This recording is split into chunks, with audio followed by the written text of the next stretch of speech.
Fellas, I've got a question today. Will Alex Pereira become the greatest combat sports athlete of all time? Now, let me clarify. I'm not saying that he's going to be the greatest MMA fighter of all time or anything like that, or the greatest kickboxer. I'm saying, will he become the greatest combat sports athlete? So, you take all the combat sports or all the main combat sports, and has Alex Pereira achieved more than most people across all the martial arts? And if you don't know what I mean, we're going to be going over it today. So let's just go in there first of all with Alex Pereira's achievements. What has he achieved in his career? Well, first of all, he's a former Glory Kickboxing middleweight champion. So he's managed to become a champion in Glory Kickboxing, unlike Izzy Adesanya. On top of that, he's also become a Glory Kickboxing champion in the light heavyweight division as well. So he's two-time champion in Glory Kickboxing, and they were both at the same time. So he's the first and only simultaneous Glory Kickboxing champion. So he's got records in Glory Kickboxing. Obviously, we all saw the Adesanya fight in the Glory Kickboxing where Adesanya got put in an oxygen tank. But Alex Pereira, he achieved a lot in Glory Kickboxing. And then we go on to other achievements as well. He was the UFC middleweight champion in only 4 UFC fights. And like I said, this is UFC fights, not MMA fights. So 4 UFC fights, and he managed to become middleweight champion. That's got to be up there with some of the fastest title wins in UFC history, or at least in modern UFC, because to only fight 4 times in the UFC and become champion is absolutely insane. So you've got to give it to Alex Pereira for that.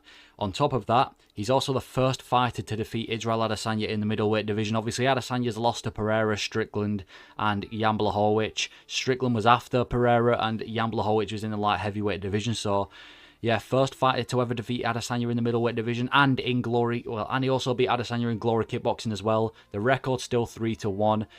If you're an Adesanya fan, listen, you can hate Pereira as much as you want, but you've got to give Pereira, out of all the fights, listen, it's 3-1. You've got to give it to Pereira when it comes to the rivalry.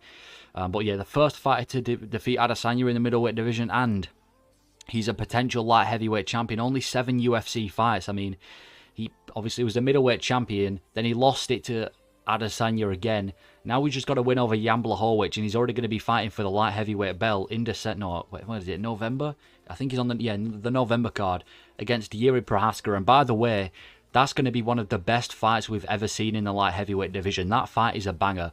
If you know anything about MMA, you'll know that Yuri Prohaska versus Alex Pereira. I've done fantasy matchups in the past, and this has been one of them, because this matchup is insane, and kind of Jamal Hill pulling out is kind of a blessing in disguise because we've managed to see this matchup. But either way, potential light heavyweight champion, only 7 fights. I mean, imagine 2-time simultaneous Glory Kickboxing champion, then he becomes UFC middleweight champion, and then he's potential light heavyweight champion, only 7 fights. For me, that you've got to give it to him. That's very impressive.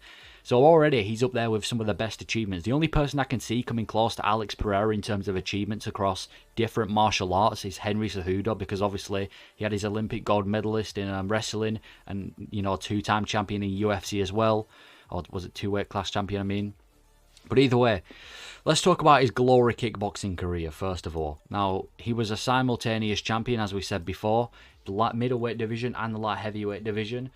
He was a scary kickboxer. He was a scary kickboxer. That is his base for MMA. And, I mean, this is kind of where he learnt his striking. I mean, you look at his striking now in MMA, he's one of the most devastating strikers in the UFC right now. Like I said, first person to finish Adesanya in the UFC. Actually, the only person to finish Adesanya in the entirety of MMA. No one else in UFC or in MMA history has been able to finish Adesanya, so you've got to give Pereira for that. And not only did he finish him in UFC, obviously made him need an oxygen tank. Made him need an oxygen tank in a Glory Kickboxing. Was it Glory Kickboxing or was it a different promotion? I'm pretty sure it was. I don't know what promotion it was, but it was a I can't speak today. Kickboxing promotion. But no, he was a belt in 2 weight classes as well. So we've already talked about these achievements. So we had a pretty good Glory Kickboxing career. He is sound, man. You've got to give it to him. He's sound. 33-7 in kickboxing. 12-4 in Glory Kickboxing, which is a pretty decent record with 8 KOs. So 8 out of his 12 wins were by knockout. And if you've watched Alex Pereira, which I'm sure most of you have, you've got to give it to him, man. He is one of the most devastating knockout artists in the UFC right now. He's an absolute beast. And this is why I'm scared for Alex Pereira versus Yuri Prohaska, because Yuri Prohaska is a beast of a fighter. He needs to prove himself more, does Yuri Prohaska, but against Alex Pereira, it's kind of one of those fighters where you have no idea where it's going to end. he could leave you out there slept like he did with Strickland, and well, he didn't sleep Adesanya, but he finished him. Or he can go through absolute wars with the one against Jan Blachowicz and other ones in the past. But he's an absolute knockout artist, and Glory Kickboxing was just a showcase of how hard this guy can hit. And not only that, his knees as well. He's got some of the best knees and the best kicks, even the best checks in UFC history. Definitely in the middleweight division. I know he's moved to light heavyweight now, but his Glory Kickboxing career, he had a pretty successful career. He's held various records in there. And if we look at his kickboxing career outside of Glory Kickboxing, obviously beat Adesanya twice. I've mentioned that so many times now, but 33-7 in kickboxing is very impressive. So Alex Pereira had a very successful kickboxing career. Then we go to his UFC career. Still fighting, and I say that because, listen, we're talking about his achievements as if he's retired. He's still not retired from MMA. For all we know, he could go out there and beat Yuri Prochazka and then go on to have like 5 defenses for all we know. We have no idea how his career is going to go, but he's still fighting.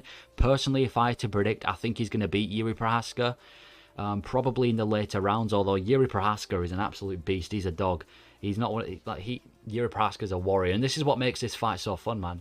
He's already won a belt in the UFC, obviously won the middleweight belt off Adesanya. Didn't get to defend it yet because he got knocked out by Adesanya immediately after, but either way, he's already won a belt in 4 fights, like we said. We'll look at his notable wins: Adesanya, Strickland, and Blachowicz, and all of these wins have kind of aged well because, first of all, 2 of the 3 people that he's beaten, like, you look at his notable wins, and I can't help but notice that it's like Alex Pereira is the ultimate hater for Adesanya. He beats Adesanya 3 times. He beats Strickland. Then he gets Strickland to go over and beat Adesanya for him to become the middleweight champion. Then Jan Blachowicz beats Adesanya, and then he beats the only other guy to beat Adesanya in the UFC in Jan Blachowicz. But either way, these are some notable wins. Beating Adesanya, I mean, Adesanya's only lost 3 times to Strickland, Pereira, and Blachowicz. He's beat Strickland, who's now the current middleweight champion of the world, so that win aged well. And ever since he beat Strickland, Strickland's gone on to have a record of 3-1. He's won every fight this year. The only loss since the Pereira fight was Jared Cannonier, and that was arguably a win to him. And the other win that he got was Jan Blachowicz, who, again, one of the top light heavyweights in the world. People say that fight was a robbery. That was not a robbery. I'm watching that live. I give first round to Jan Blachowicz, but every other round went to Alex Pereira. So those are some notable wins in the UFC. A pretty good 3 fights to start off. Well, he didn't start off. Obviously, he had other fights, but those are some notable ones. And I think, yeah, he has a high chance of beating Yuri Prochazka to become the light heavyweight champion. I think he will be light heavyweight champion, honestly. I think by the end of the year, Alex Pereira will be the light heavyweight champion of the world.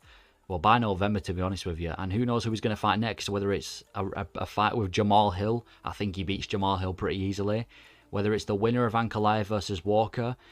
I think Ankalaev could beat Pereira, but who knows? Maybe Pereira's takedown defense since training with Glover is absolutely insane. But either way, you've got to give it to Alex Pereira, man. He's had a decent UFC career, one of the best starts to a UFC career. I mean, it's pretty much been flawless besides the knockout loss against Adesanya. He's already fighting for another belt. He's about to, if he wins this fight, that will be his 2nd belt in the UFC. So you've got to give it to Alex Pereira, man. One of the best combat sports athletes of all time. And like I said, the only person that can come close to matching with him is Henry Cejudo, because to be fair, Henry Cejudo, he did, you know, he had the gold medalist background and then obviously came over and won 2 belts in the UFC. But for me, Alex Pereira might actually become one of the greatest combat sports athletes of all time if he beats Yuri Prochazka. So that's my thoughts on Alex Pereira. Please let me know what you think for UFC. Was it UFC 295? Let me know how you think he's going to do. Is he going to become a champion? Imagine he becomes heavyweight champion as well. That would be crazy. But either way, yeah, thank you for watching.